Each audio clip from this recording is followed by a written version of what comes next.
as well as the more traditional modelling techniques, such as using sketches and solid modelling tools to define dimensions geometries. Fusion 360 also gives you the possibility to create more free-form model shapes using the form tools.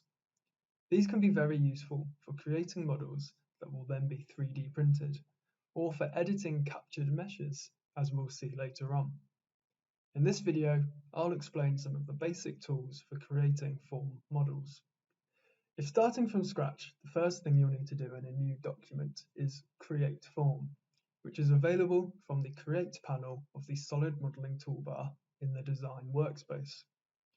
You'll notice that this icon is purple, whereas all the solid modeling tools are blue. Click on this and you'll then open the Form toolbar, where you can see the tools available all change, also now all purple to indicate they are form tools. Much like with the sketch and solid tools, the form tools are split into a create and a modify list. Under create, the first option is to create a sketch, and there are also a number of geometry types I can create, which for form work can often be a better starting point. I'm going to choose to start by creating a box. The first click I now make will define the plane on which the width and length of this box lie. I'll select this XY plane and I can now sketch this base rectangle out. I can simply do this by eye or enter specific dimensions for each side. Press Tab on the keyboard to cycle between them. When happy, I'll left mouse click and I then move to defining the height of this box. I can control this by using the interactive arrow or by entering a value either into the dimension box or in the command dialog. From here, I can also adjust the width and length values if needed. From this dialog, I have a few other options.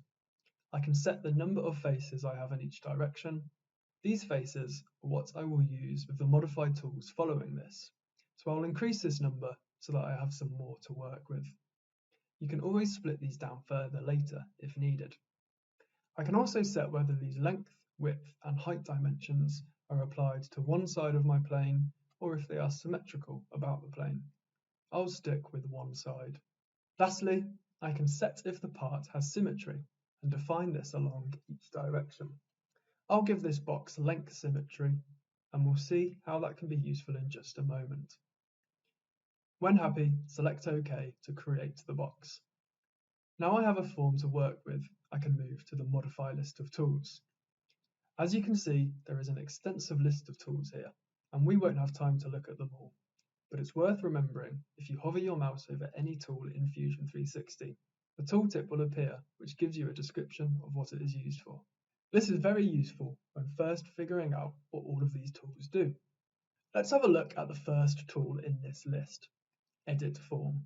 This is a very powerful tool, which a lot of the form modification work can be done with.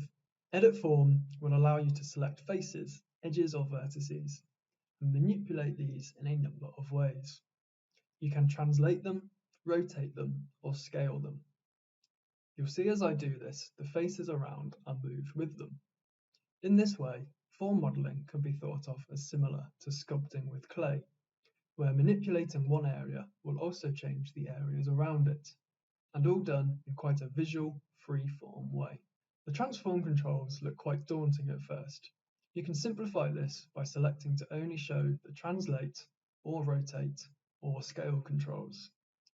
These all work the same as other interactive controls in Fusion Design, where you can grab these to transform visually or enter explicit values. You'll also notice how the face mirrored with the one I have selected is highlighted in yellow, and when I apply an edit, it is applied to this face too.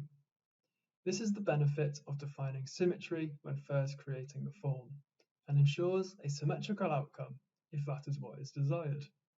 To apply an edit to a different area, I can simply select this, keeping the Edit Form tool open, and the previous edits are all applied.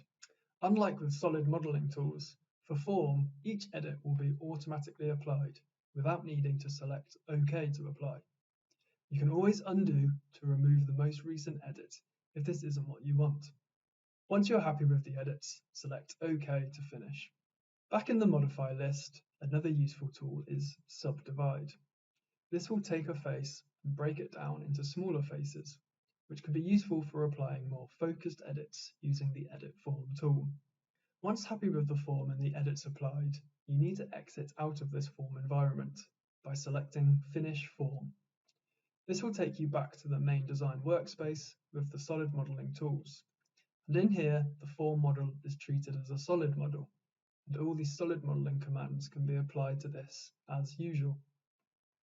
You can always edit the form from the timeline to enter back into the Form Tools environment and make further edits or apply extra modifications, which will then be carried down the timeline when you again finish form.